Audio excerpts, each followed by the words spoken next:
કેમ છો વિદ્યાર્થી મિત્રો? ગઈકાલે આપણે વિડીયોમાં 9th ગુજરાતીમાં ભારતના રાજ્ય બંધારણનું ઘડતર અને એના લક્ષણો વિશે સમજ્યા છે. થોડું રિવાઇઝ કરી લઈએ. બંધારણ એટલે શું? બંધારણ એટલે કે કોઈ પણ દેશનું શાસન ચલાવવા માટે ઘડવામાં આવેલા નિયમોનું સુવ્યવસ્થિત સંગ્રહ એ બંધારણ કહેવામાં આવે છે. ત્યાર પછી આપણે જોયું કે બંધારણનું મહત્વ શું છે. તો બંધારણ એ પાયાનો દસ્તાવેજ છે, પાયાનો મહત્વનો દસ્તાવેજ છે. ત્યાર પછી બંધારણની પ્રક્રિયાની અંદર આપણે જોયું કે 25મી માર્ચ 1946 ના રોજ 3 સભ્યોના કેબિનેટની અંદર આપણે બંધારણ અંગેનું માળખું ઘડવા માટે બંધારણ સભાની રચના કરવામાં આવે છે. ત્યારબાદ 389 સભ્યો, જેમાં જુદી જુદી જાતિ, ધર્મ, કોમ, લિંગ, ભૌગોલિક પ્રદેશોને પ્રમાણે રાજકીય પ્રતિનિધિઓ સાથે ઘણા તજજ્ઞો મળીને ટોટલ 166 બેઠકોમાં કામગીરી પૂર્ણ કરવામાં આવે છે. આ સભાની કામગીરી 9 ડિસેમ્બર 1946 માં શરૂ કરવામાં આવી. આપણે અગાઉ પણ જોયું કે બંધારણ સભાના અધ્યક્ષ તરીકે ડોક્ટર રાજેન્દ્ર પ્રસાદ હતા, જ્યારે બંધારણની ખરડા સમિતિના અધ્યક્ષ ડોક્ટર ભીમરાવ આંબેડકર હતા. ત્યારબાદ આપણે જોયું કે અનેક ચર્ચા વિચારણા સાથે અન્ય જુદા જુદા દેશોના બંધારણના મહત્વના લક્ષણો ને સમજીને, અભ્યાસ કરીને, વિગતવાર સમજીને આપણે 166 બેઠકમાં કાર્ય પૂર્ણ કરે છે. જે બંધારણ ઘડવામાં 2 વર્ષ 11 મહિના અને 18 દિવસોમાં પૂર્ણ કરવામાં આવે છે. શરૂઆતમાં આપણા બંધારણમાં પ્રથમ 295 અનુચ્છેદ આર્ટિકલ્સ હતા, 8 પરિશિષ્ટ હતા. ત્યારબાદ સુધારા થયા પછી 355 અને 9 પરિશિષ્ટ. ત્યારબાદ સમય બદલાતા 42માં ફેરફાર પ્રમાણે 395 અનુચ્છેદ અને હાલમાં 12 પરિશિષ્ટ છે. આમ 26મી નવેમ્બર 1949 ના રોજ બંધારણ સભા બંધારણ સર્વાનુમતે પસાર થાય છે અને 26મી જાન્યુઆરી 1950 થી ભારતમાં બંધારણ અમલમાં આવે છે અને આ દિવસને આપણે પ્રજાસત્તાક દિન તરીકે ઉજવીએ છીએ. ત્યારબાદ આમુખ એટલે શું? તો આમુખ એ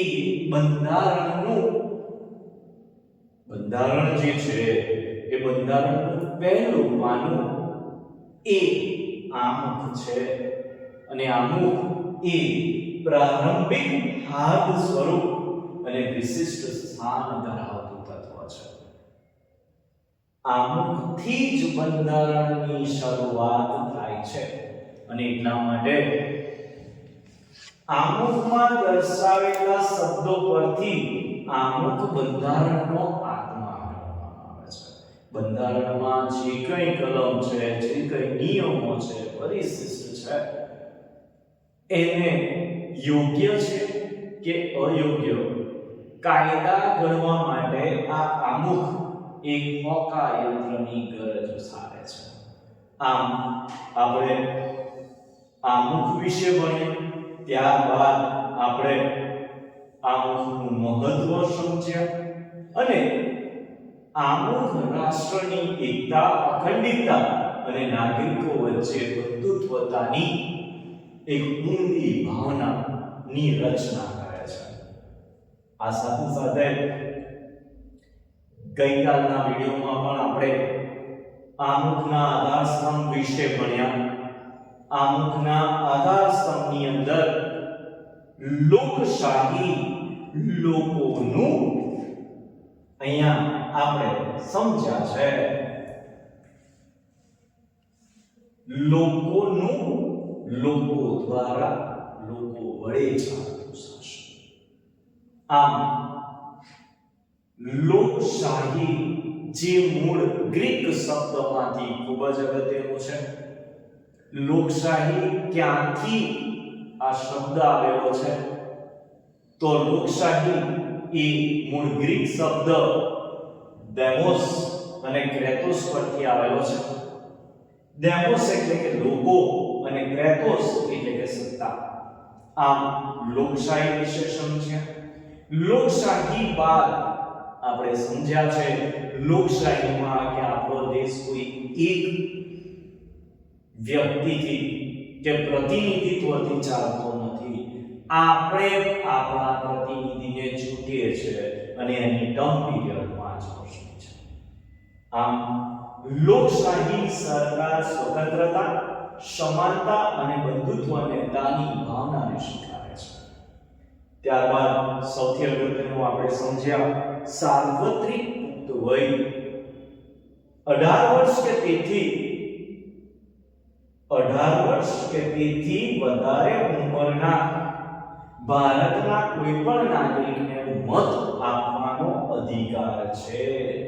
આ મત આપવાનો અધિકાર છે, પણ એની સાથે સાથે એ પણ સમજવું જરૂર છે કે કોઈ પણ જાતિ, જ્ઞાતિ, ધર્મ, ભાષા, લિંગ, શિક્ષણ, આવક કે જન્મ સ્થાનના ભેદભાવ કર્યા વિના, આ ખૂબ જ અગત્યનું છે, આપણે આપણા મત આપીએ છીએ, પણ એમાં ભેદભાવ હોવો જોઈએ નહીં. સાથે સમાજવાદી 1976માં કટોકટી શાસન દરમિયાન ભારતમાં 42માં સુધારા પ્રમાણે સમાજના દરેક વ્યક્તિને સમાનતા મળી રહે, સામાજિક કલ્યાણ થાય એ હેતુસર. હવે સમાનતા એટલે દરેક વ્યક્તિને આરોગ્ય, શિક્ષણ અને અન્ય દરેક આર્થિક, સામાજિક, શૈક્ષણિક વગેરે બાબતોમાં સમાનતાનો અધિકાર છે. એ આપણે આ સમાજવાદી વલણમાં જોયું છે. ત્યારે આગળ વધતા બિન સાંપ્રદાયિક વિશે સમજ્યા. ભારતનો કોઈ પણ રાજ્ય કોઈ એક ધર્મનો બનેલો નથી, કે ભારત દેશ એ કોઈ ધર્મનો નથી. એક ધર્મ નિરપેક્ષ કે બિન સાંપ્રદાયિક રાજ્ય છે. આમ બંધારણની જોગવાઈ પ્રમાણે ભારત ધાર્મિક રાજ્ય બની શકે નહીં જે ભારતના રાજ્યને પોતાનો કોઈ પણ ધર્મ નથી. આમ આપણે બિન સાંપ્રદાયિકતા વિશે સમજ્યા, જેની અંદર આપણે ગઈકાલે પણ સમજ્યા હતા સર્વ ધર્મ સમદ્રષ્ટિ અને સર્વ ધર્મ સમભાવ. એટલે કે ભારત દેશના દરેક રાજ્યમાં, દેશમાં દરેક જગ્યાએ દરેક વ્યક્તિને પોતાનો ધર્મ અપનાવી શકે છે. પોતાની ધાર્મિક માન્યતા, આસ્થા, શ્રદ્ધા રાખવાની સાથે પ્રચાર અને પ્રસાર કરવાના નાગરિકના અધિકારને કોઈ પણ રાજ્યનો કોઈ પણ પ્રતિબંધ કે અવરોધ નથી. આટલે આપણે અત્યાર સુધી બંધારણ એટલે શું, બંધારણની સાથે સાથે આપણે સમજ્યા છે કે બંધારણ અને એની સાથે આમુખની સાથે સાથે આમુખના આધારસ્તંભ અને આમુખના આધારસ્તંભની અંદર લોકશાહી, સમાજવાદી અને બિન સાંપ્રદાયિકતા વિશે સમજ્યા છે. ત્યારે હવે આપણે આજના વિડિયોમાં બંધારણના મૂળભૂત લક્ષણો વિશે સમજીએ છીએ. આપણે અગાઉ પણ સમજ્યા કે 1949 માં કાર્ય પૂર્ણ થાય છે અને 26મી જાન્યુઆરી 1950 માં બંધારણ અમલમાં આવે છે. આ 26 જાન્યુઆરી 1950 થી અમલમાં આવેલું ભારત દેશનું બંધારણ આ લિખિત દસ્તાવેજ વિશ્વનું, અંડરલાઈન કરી શકો છો, વિશ્વના સૌથી મોટા, વિસ્તૃત અને વિગતપૂર્ણ લિખિત દસ્તાવેજ છે, જેની અંદર આપણને કેટલાક વિશિષ્ટ અને મૂળભૂત લક્ષણો મળે છે. તો ચાલો આપણે વિદ્યાર્થી મિત્રો, હવે આપણે જે સમજવા જઈ રહ્યા છે એ ખૂબ જ અગત્યનું છે. બંધારણમાં શું છે? બંધારણની અંદર કેટલાક વિશિષ્ટ અને મૂળભૂત લક્ષણો છે એ વિશે સમજવા જઈ રહ્યા છે. આપણે અગાઉ પણ અહીંયા જોયું છે કે વિશ્વના સૌથી મોટા, વિસ્તૃત અને વિગતપૂર્ણ લિખિત બંધારણ છે. તો ચાલો આપણે સમજીએ લિખિત દસ્તાવેજ વિશે. બંધારણ કોઈ પણ દેશના ચલાવવા માટે સ્પેશિયલી, ખાસ કરીને લોકશાહી દેશોને, સમજો, લોકશાહી દેશોના બંધારણ માટે આ એક લેખિત સ્વરૂપ છે.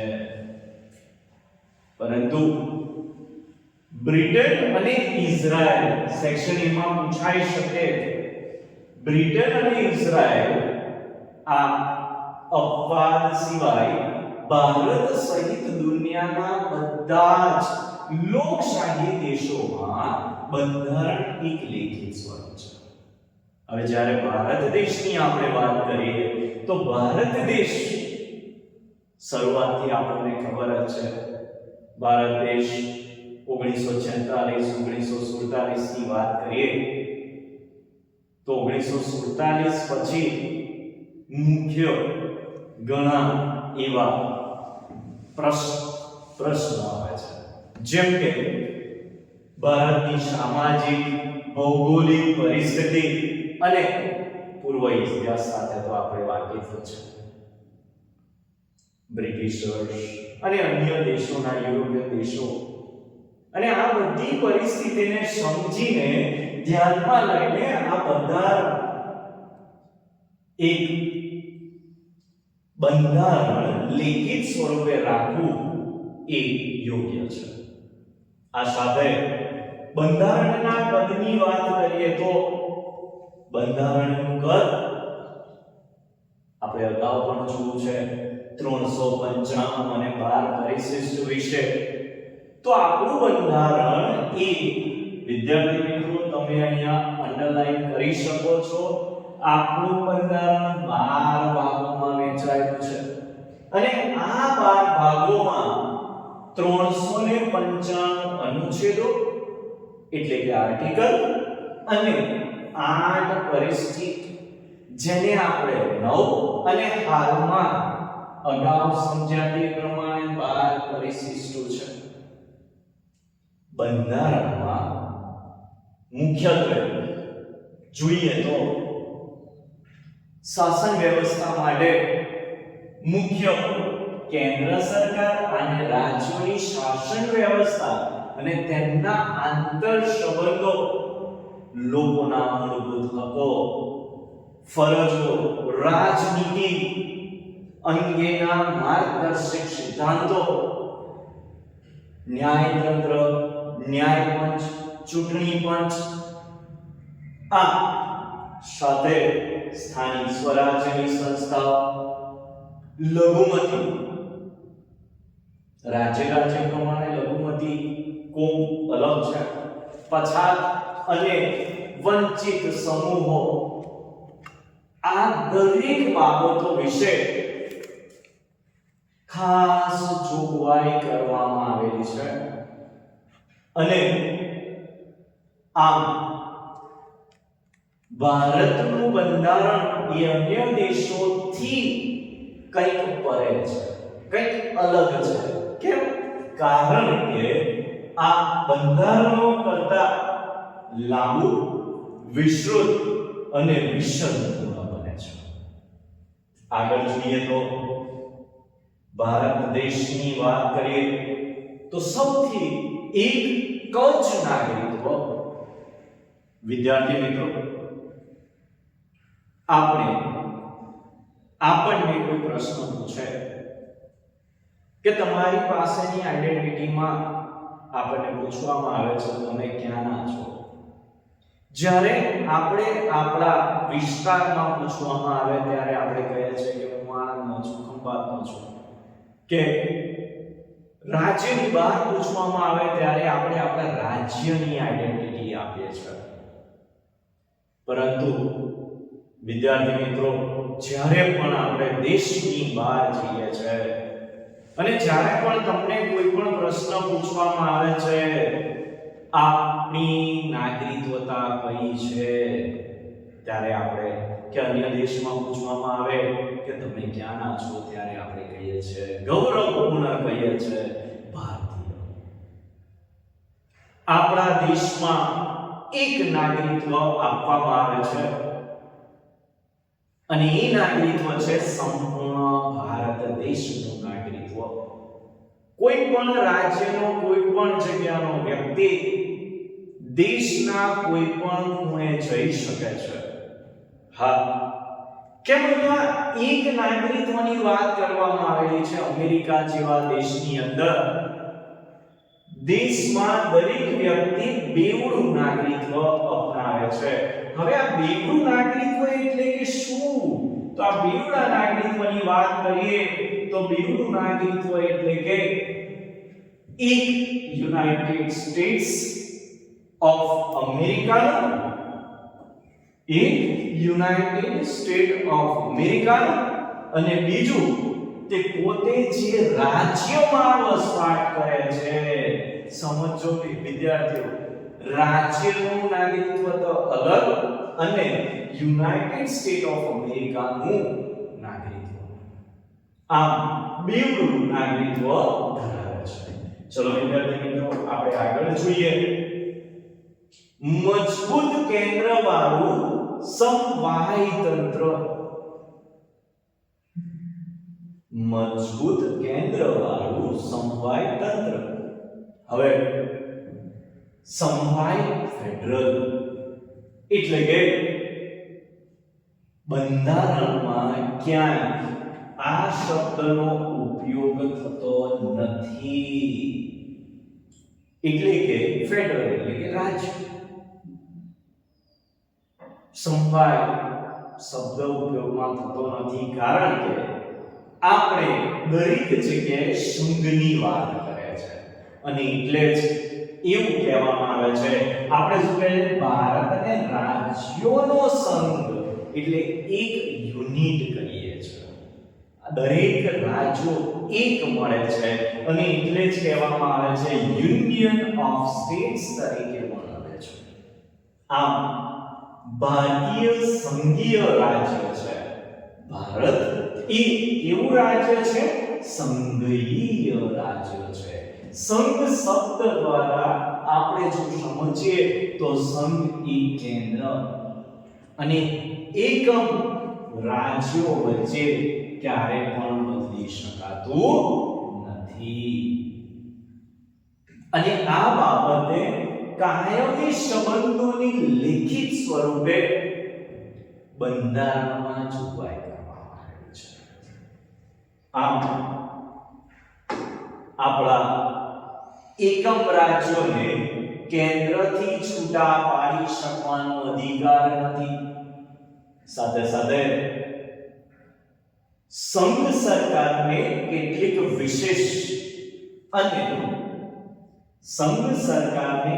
વિશેષ અને ચડિયાતી સત્તાઓ આપવામાં આવેલી છે. કેન્દ્ર સરકાર અને પ્રાદેશિક રાજ્ય સરકાર વચ્ચે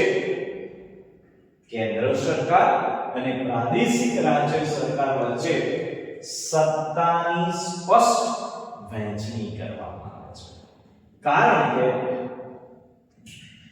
જેથી રાજ્ય સરકાર પોતાના પ્રદેશનો પોતાના કાર્યક્ષેત્રનો શું કરી શકે છે? પોતાનો કાયદો ઘડી શકે છે. વિદ્યાર્થી મિત્રો, અહીંયા આપણે કેન્દ્ર સરકાર અને રાજ્ય વચ્ચેની સત્તાના વિભાજન થકી બંધારણમાં વચમાં આવેલી સત્તાઓ ભોગવે છે. કેમ?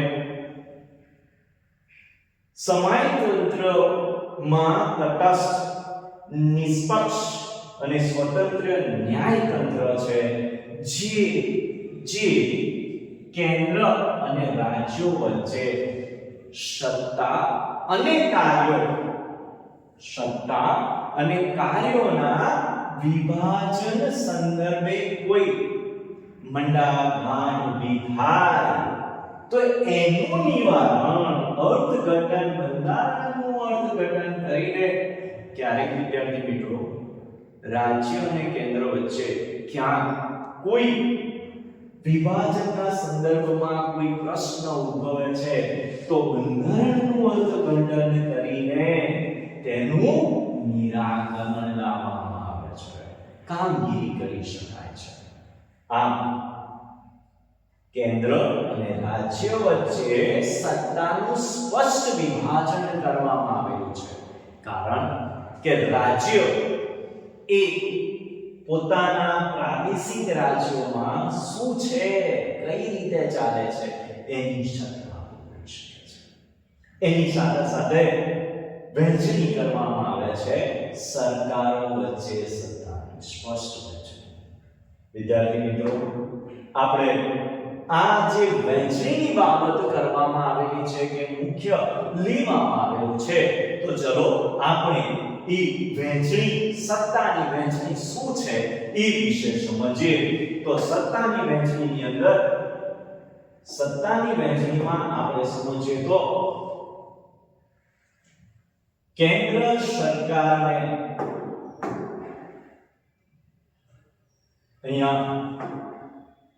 કેન્દ્ર સરકારને શું મળે છે? તો કેન્દ્ર સરકારની અંદર કુલ સંઘ યાદીમાં કુલ અંડરલાઈન કરજો 97 જેટલા વિષયોનો સમાવેશ કરવામાં આવેલો છે. આ શું સમાવેશ છે? તો પહેલું તો કાયદો ઘડવાની સંપૂર્ણ સત્તા સંસદ ધરાવે છે. આ સિવાય કેન્દ્ર સરકારને વિશિષ્ટ સત્તાઓ આપવામાં આવેલી છે અને આ વિશિષ્ટ સત્તાઓ વિશે આપણે સમજીએ તો સંરક્ષણ. જો અનેક રાજ્યોની અંદર સંરક્ષણ, વિદેશી બાબતો, અણુશક્તિ, નાણાં, વીમા, બેન્કિંગ જેવી સત્તાઓ આપવામાં આવે તો અગાઉ આપણે સમજ્યા એ પ્રમાણે દરેક રાજ્યોના નિયમો અલગ થઈ જાય અને એટલા માટે જ કેન્દ્ર સંઘની અંદર કેવી સત્તાઓ આપવામાં આવેલી છે, કયા વિષયોની સત્તા આપવામાં આવેલી છે, વિદ્યાર્થી મિત્રો બ્રેકેટ કરી લેજો, અંડરલાઈન કરી લેજો. 97 જેટલા વિષયો,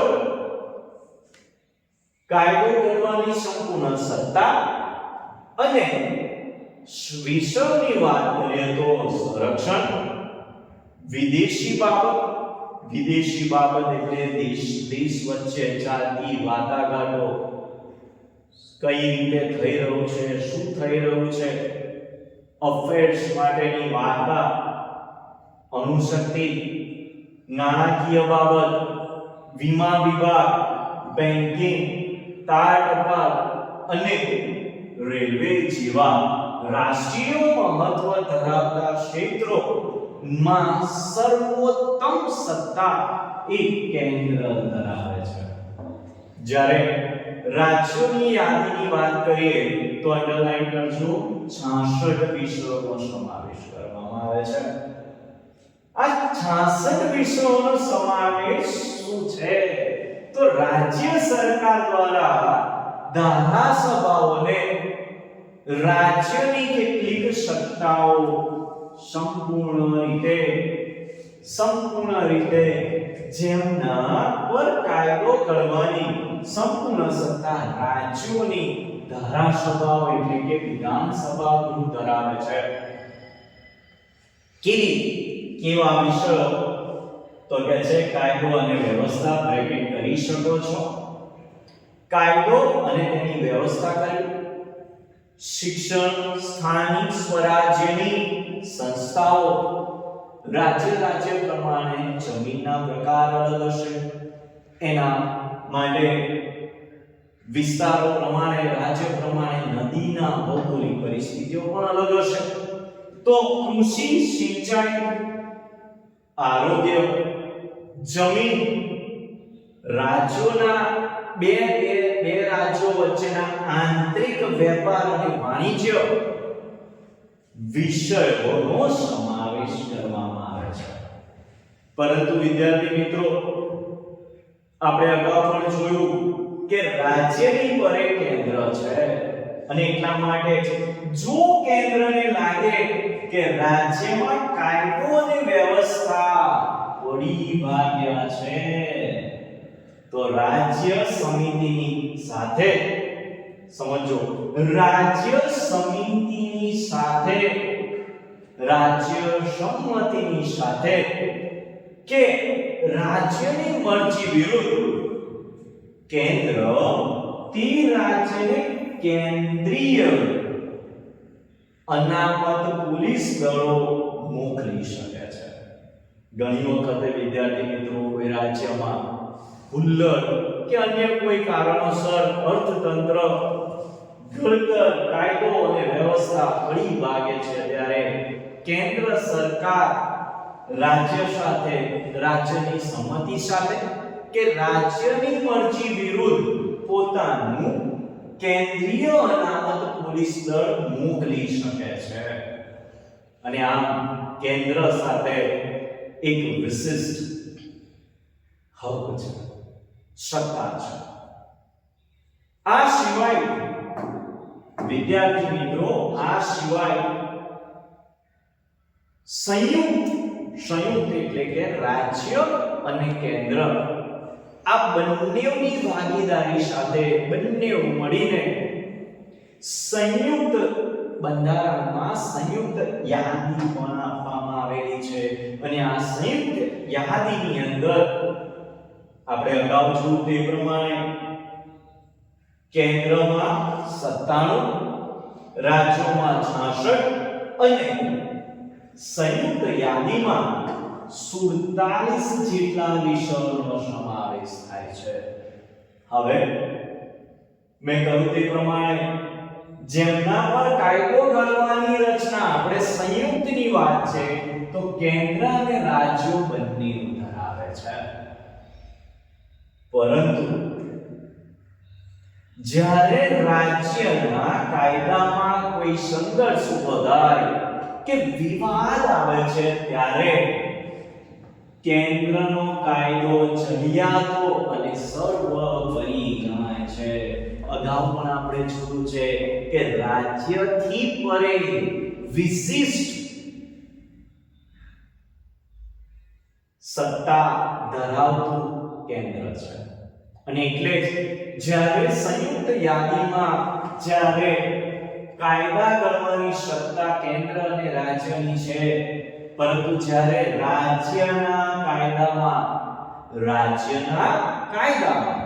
વિવાદ કે સંઘર્ષ ઉભો થાય ત્યારે ત્યાં કેન્દ્રનો કાયદો ચડિયાતો ગણવામાં આવે છે, સર્વોપરી ગણવામાં આવે છે.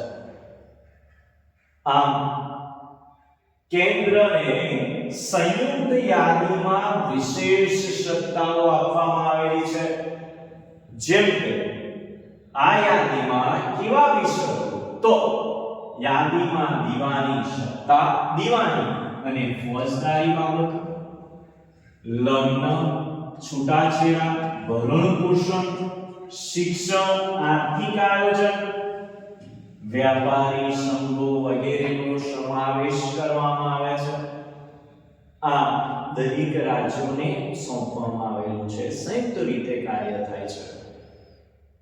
અને આ સાથે સાથે આપણે સમજીએ તો શેષ સત્તાઓ. હવે શેષ સત્તાઓ એટલે કે એવી સત્તાઓ કે જ્યાં રાજ્યને, કેન્દ્રને અને સંયુક્ત રીતે વહેંચવા પછી એક અનેક એવી બાબતો વધેલી છે કે જેની કેન્દ્ર કે રાજ્યો વચ્ચે સત્તાની સ્પષ્ટતા થઈ શકી નથી, વહેંચણી થઈ શકી નથી. તેવા વિષયોનો સમાવેશ શેષ સત્તાઓમાં કરવામાં આવે છે.